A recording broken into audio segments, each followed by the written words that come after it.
As a busy business owner or professional, you don't have the luxury of following a meal plan to a T. You have to be able to flex and adjust in order to stay on track with your diet.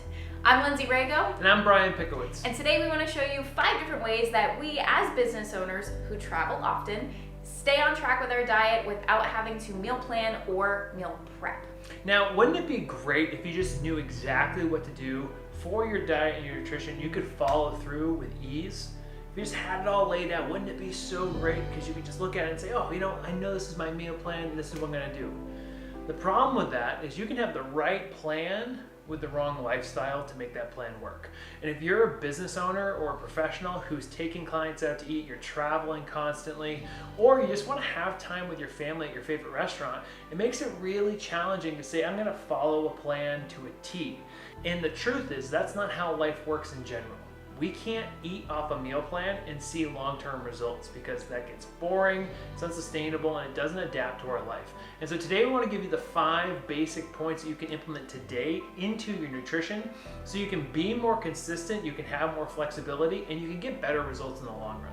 Right, and even if you just implement one of these 5 different tools or tricks that we're going to show you that we implement ourselves, you'll feel so much better. You'll feel like you're on track and you know what to do, even if what you're doing is changing on a day-by-day or week-by-week basis. So if you implement all 5, you'll feel amazing, but even if you just get one out of this, that is a huge win.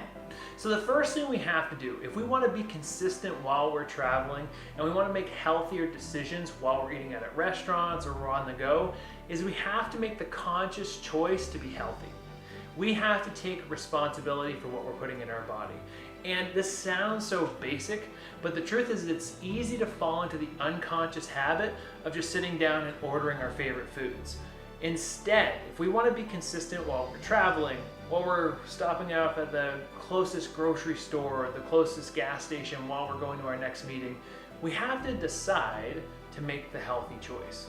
And that's as simple as sitting down with the menu before you order and saying, okay, what is going to allow me to reach my goals today? What is the healthy choice I can make? Because no one is going to make the choice for you. You have to become the advocate for your fitness. You have to become the advocate for your health. And you have to also begin to associate that being healthy is a step-by-step process. And so again, sit down with the menu, look over what foods are there. What's going to align with your short-term and long-term goals? What's going to allow you to feel better? What's going to allow you to see better results? One thing you can also do, and we'll talk about this in a moment, is you can start to ask the question, which one of these options is the healthiest?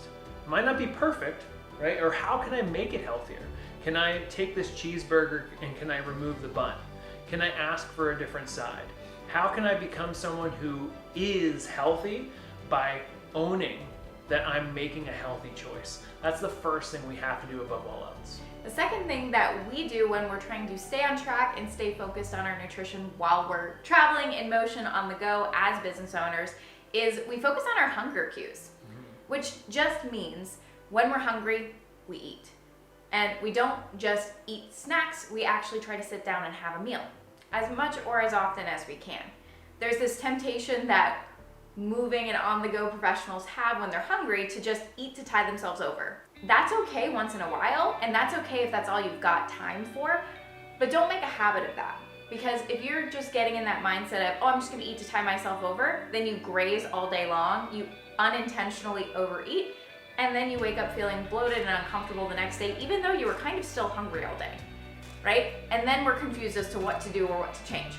So follow and pay attention to your hunger cues and then fully satisfy those hunger cues to the best of your ability, which we're going to talk about here in a second. Now the third thing we're going to do when we're traveling and on the go to be consistent with our diet is we're going to optimize for protein.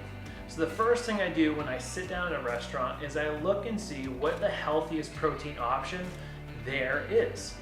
I want to focus on things that are not deep fried or things that are high in saturated fats. So ideally a lean steak, a piece of chicken, or it can also be salmon or a fish at times, especially because they have those healthy fats.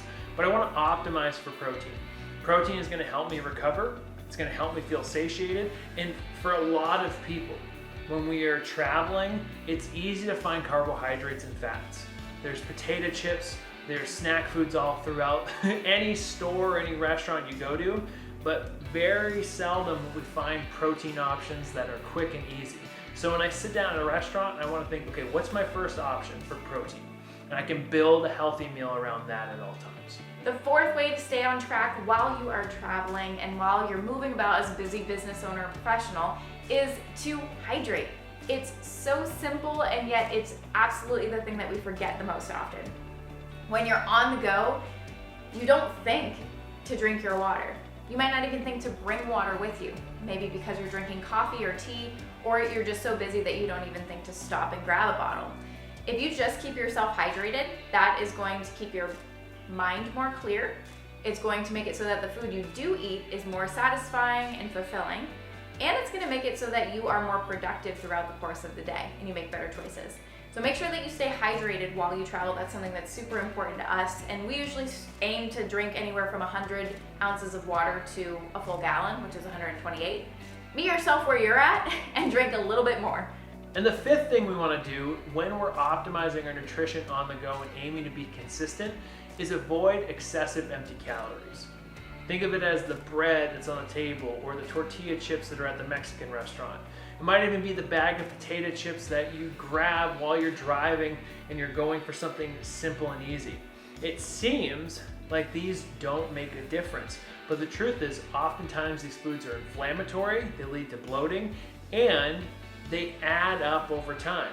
So it's easy for a few chips to add up to 300 calories. And before you know it, you start to see that reflected in the scale and how you feel every day.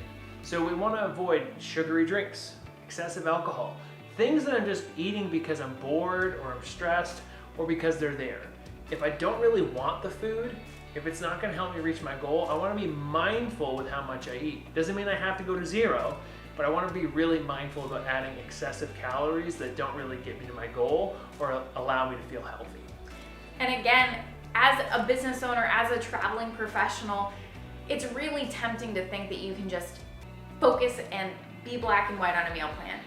The truth is, when you're traveling and when you are on the go, it makes your life so hard to feel like you have to be black or white. You either have to follow the meal plan to a T, or it doesn't matter anyway. What we're trying to do with these 5 different tips that we're sharing here is, again, we want to show you that these are things that we actually implement into our lives that do work. All the time. But more so, we want you to feel empowered to see that even with these small tweaks, or a couple of these small tweaks, you will feel so much better, more on track, and more capable of achieving the goals that you have long term. It's not that because you travel, because you're busy, you can't get in shape. You don't have time for it, it's too difficult. It's that the way that you've been approaching it is too difficult for your lifestyle. So we want to strip that away and focus on these principles for success with staying on track with your nutrition. So comment below which one was most helpful for you, which one or two you're going to be applying this week in your journey, and we look forward to seeing your thoughts below. We hope this is helpful. Again, the ultimate goal is not just to follow a plan, it's not just to lose weight, but to build a healthy life that allows us to be our best, to be a better leader, and to live more of the life we want. So comment your thoughts below, let us know your big takeaways, and we will see you in the next video. Cheers. Cheers.